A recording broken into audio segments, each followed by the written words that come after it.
सुप्रभात बच्चों। Online class में आपका स्वागत है। मैं आपके समक्ष एक नया अध्याय के साथ उपस्थित हुई हूँ। हिंदी साहित्य बुक में अध्याय संख्या 12 और इस अध्याय का नाम है मुल्ला नसीरुद्दीन एकांकी कहानी। प्रतिध्वनि: चुनौतियों को स्वीकार करो, क्योंकि इससे या तो सफलता मिलेगी या शिक्षा। इसका अर्थ है मनुष्य को हमेशा चुनौतियों को स्वीकारना चाहिए, क्योंकि चुनौतियों को स्वीकारेंगे तभी तो सफलता मिलेगी। अगर सफलता ना मिल पाई तो कुछ सीखने को नया जरूर मिलेगा। इस कहानी के मुख्य पात्र हैं बादशाह, विद्वान, मुल्ला नसीरुद्दीन, दरबारी, पहरेदार। पर्दा उठता है। प्रथम दृश्य: ईरान के बादशाह का दरबार लगा है। कहाँ का लगा है? ईरान के बादशाह का दरबार लगा है। बादशाह अपने मंत्रियों, विद्वानों, काजियों के साथ बैठे हैं। तभी दरबार में दूसरे देश से एक अन्य विद्वान पधारते हैं। विद्वान झुककर अभिवादन करते हुए: बादशाह सलामत। ईरान के बादशाह का दरबार लगा था। बादशाह अपने मंत्रियों, विद्वानों और काजियों के साथ बैठते हैं। तभी दूसरे देश से एक अन्य विद्वान पधारते हैं और कहते हैं, बादशाह सलामत, मैं सुदूर चीन देश से आया हूं। कहां से? सुदूर चीन देश से आया हूं। मैंने आपके दरबारियों की बुद्धिमत्ता के अनेक किस्से सुने। और उस विद्वान ने क्या कहा बादशाह से? मैंने आपके दरबारियों की बुद्धिमत्ता के अनेक किस्से सुने हैं। अपने विद्वानों से मेरे 3 प्रश्नों के जवाब दिलवाइए और मुझे संतुष्ट कीजिए। बादशाह अपने दरबारियों की प्रशंसा सुनकर बादशाह की खुशी का ठिकाना ना रहा। अपने दरबारियों की इतनी प्रशंसा सुन ली तो बादशाह के तो खुशी का ठिकाना ही ना रहा। बादशाह आसन की तरफ इशारा करते हुए: हाँ हाँ जरूर, तशरीफ रखिए। पूछिए, आपके 3 प्रश्न क्या हैं? बादशाह सलामत ने उस विद्वान को बैठने के लिए कहा और उसके 3 प्रश्न पूछे कि आपके 3 प्रश्न क्या हैं? विद्वान: सज्जनों, आप लोग ध्यान से सुनिए। विद्वान ने कहा, सज्जनों, आप लोग ध्यान से सुनिए मेरे प्रश्न। पृथ्वी का केंद्र बिंदु कहाँ है? उसका यह प्रश्न था। पृथ्वी का केंद्र बिंदु कहाँ है?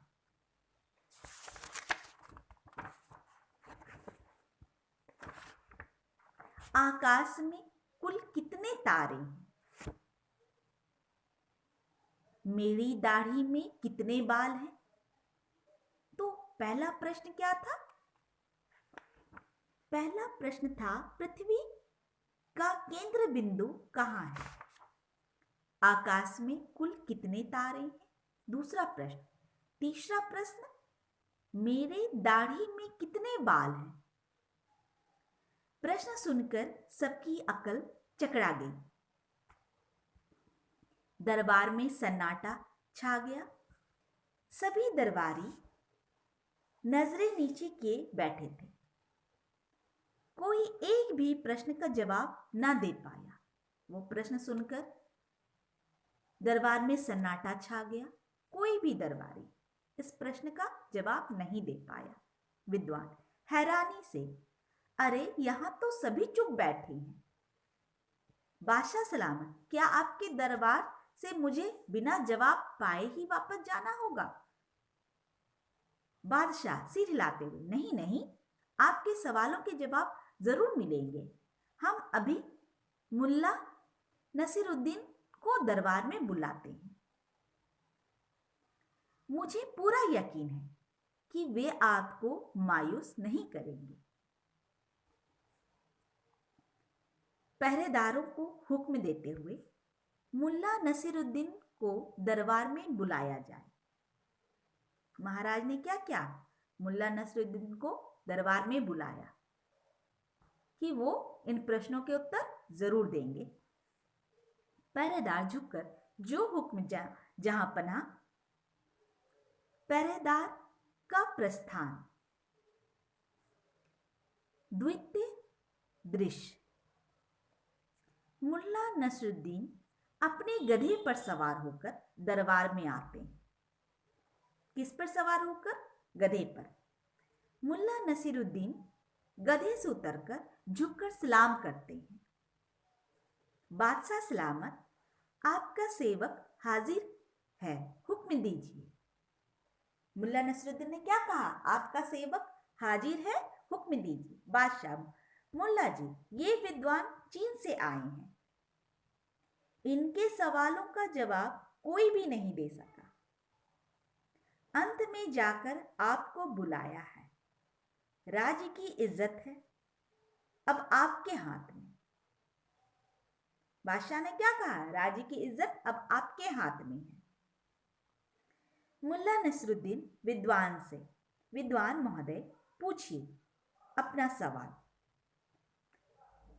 मुल्ला नसरुद्दीन ने क्या कहा विद्वान से? विद्वान महोदय पूछिए अपना पहला सवाल। विद्वान अकड़कर, विद्वान तो अकड़ गया कि भाई मेरे प्रश्न का उत्तर तो जवाब कोई दे नहीं पाया है। तो अकड़ कर बोला, पृथ्वी का केंद्र बिंदु कहाँ है? मुल्ला नसीरुद्दीन हाथ की लाठी अपने गधे के दोनों ओर घुमाकर मुस्कुराते हुए, मुल्ला नसीरुद्दीन ने क्या किया? हाथ की लाठी अपने गधे के दोनों ओर घुमाकर मुस्कुराते हुए इस गधे के पीछे वाले दाहिनी पांव के नीचे, क्या कहा? इस गधे के पीछे वाले दाहिनी पांव के नीचे है। विद्वान भौं चढ़ाते, लेकिन इसका सबूत क्या है? क्या है कि ये पृथ्वी का बिंदु का केंद्र है?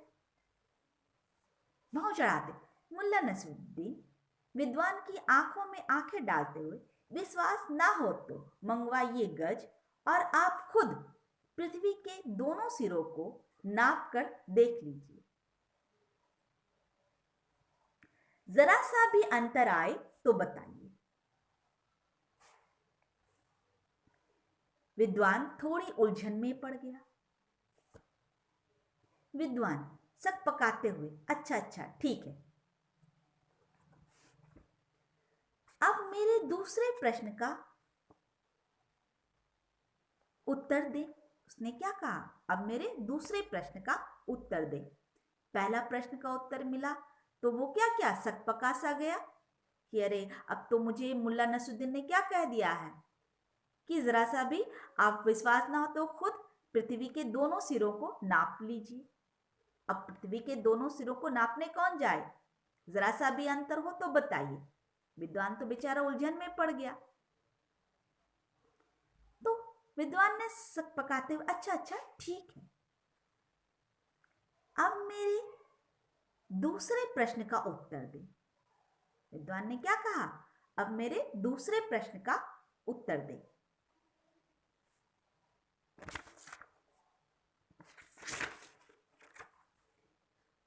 आकाश में कुल कितने तारे हैं? ये विद्वान का दूसरा प्रश्न है। मुल्ला नसरुद्दीन तपाक से गुस्से में बोला, मेरे इस गधे के शरीर पर जितने रोए हैं उतने। क्या कहा? मेरे गधे के शरीर पर जितने रोए हैं उतने आकाश में तारे हैं। विद्वान चिढ़ाते हुए, इस गधे के रोए आपने कब गिने? विद्वान ने कहा कि आपने इस गधे के रोए कब गिने हैं जो आपने आकाश के तारे गिन लिए? मुल्ला नसरुद्दीन मुस्कुराते हुए, जब आपने आकाश के तारे गिने, क्योंकि आकाश के तारे तो कोई गिन नहीं पाया है, इसलिए मुल्ला नसरुद्दीन ने कहा कि जब आपने आकाश के तारे गिने तभी मैंने इस गधे के रोए गिन लिए। तभी विद्वान और उलझन में पड़ गया कि यह तो मुझसे भी बड़ा विद्वान है। विद्वान झेपते हुए ठीक है चलो, उसको भी दूसरे प्रश्न का भी उसने उत्तर झेपते हुए ठीक है। अब मेरा तीसरा सवाल है, मेरे दाढ़ी में कितने बाल हैं? मुल्ला नसरुद्दीन पलके झपकते हुए, यह बिल्कुल आसान सवाल है। मुल्ला नसरुद्दीन ने कहा कि जब वो आकाश के तारे गिन लिए, पृथ्वी का केंद्र बिंदु बता दिया, तो ये दाढ़ी के बाल, तो ये तो बहुत आसान सवाल है। मेरे इस गधे की पूंछ में जितने बाल हैं उतने, एक उंगली उठाते हुए बोला कि मेरे गधे के पूंछ में जितने बाल हैं उतने ही आपके दाढ़ी में, ना एक भी बाल कम और ना एक भी बाल ज्यादा। विद्वान आंख तरेड़ते हुए, लेकिन इसका क्या सबूत है? मुल्ला नसरुद्दीन विद्वान से एकदम पास आकर इसको प्रमाणित करना हो तो आप अपनी दाढ़ी और गधे के पूंछ में से एक एक बाल उखाड़ता जाओ। उसने क्या कहा मुल्ला नसरुद्दीन ने? इसको प्रमाणित करना हो तो मैं आपके दाढ़ी और गधे की पूंछ से, यानी आपके दाढ़ी के भी बाल एक उखाड़ूं और गधे की पूंछ के भी बाल एक एक उखाड़ता जाऊं, तभी तो प्रमाणित होगा कि दोनों के बाल बराबर हैं। कहते कहते मुल्ला नसीरुद्दीन ने विद्वान की दाढ़ी की ओर हाथ बढ़ाया। विद्वान घबराकर, नहीं नहीं, प्रमाणित करने की कोई जरूरत नहीं है। अब तो वो विद्वान घबरा गया कि अगर इसको प्रमाणित करना पड़ेगा तो मेरा एक एक दाढ़ी का बाल उखाड़ना पड़ेगा और गधे के बाल, पूंछ का बाल। तो क्या कहा कि नहीं नहीं, इसे प्रमाणित करने की कोई जरूरत नहीं है, बस मैं हारा आप जीते। उस विद्वान ने अपनी हार स्वीकार की, कहा मैं हारा आप जीते। बादशाह प्रसन्नता पूर्वक, वाह क्या बात है मुल्ला जी, आप वाकई हाजिर जवाब हैं। उसने कहा क्या बात है, आप तो वाकई हाजिर जवाब है। सभी दरबारी मुल्ला नसीरुद्दीन की वाहवाही करते हैं, क्योंकि वो इतना बुद्धिमत्ता से काम लिए, इसलिए सब उसकी वाहवाही कर रहे थे। पर्दा गिरता है। जीवन मूल्य, इस कहानी से हमें सीख क्या मिलती है? बुद्धि और चालाकी से सभी समस्याओं का उपाय ढूंढना संभव है। जीवन मूल्य क्या है? बुद्धि और चालाकी से सभी समस्याओं का उपाय ढूंढना संभव है।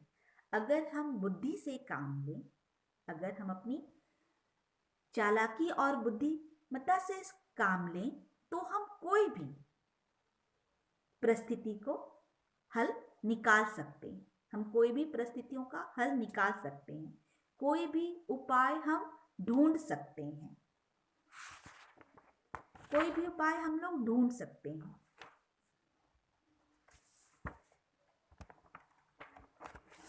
शब्दार्थ, काजी न्यायाधीश, सुदूर बहुत दूर, तशरीफ रखना, बैठना, प्रमाणित करना, सिद्ध करना, वाहवाही, प्रशंसा, तारीफ, दरबारी, सभासद, रोएं, बाल, हाजिर जवाब, किसी भी बात का तुरंत जवाब देने वाला। स्टूडेंट्स, आज का होमवर्क है मुल्ला नसीरुद्दीन की कहानी को अच्छी तरीके से पढ़ें और कठिन शब्द लिखने का अभ्यास करें। Thank you.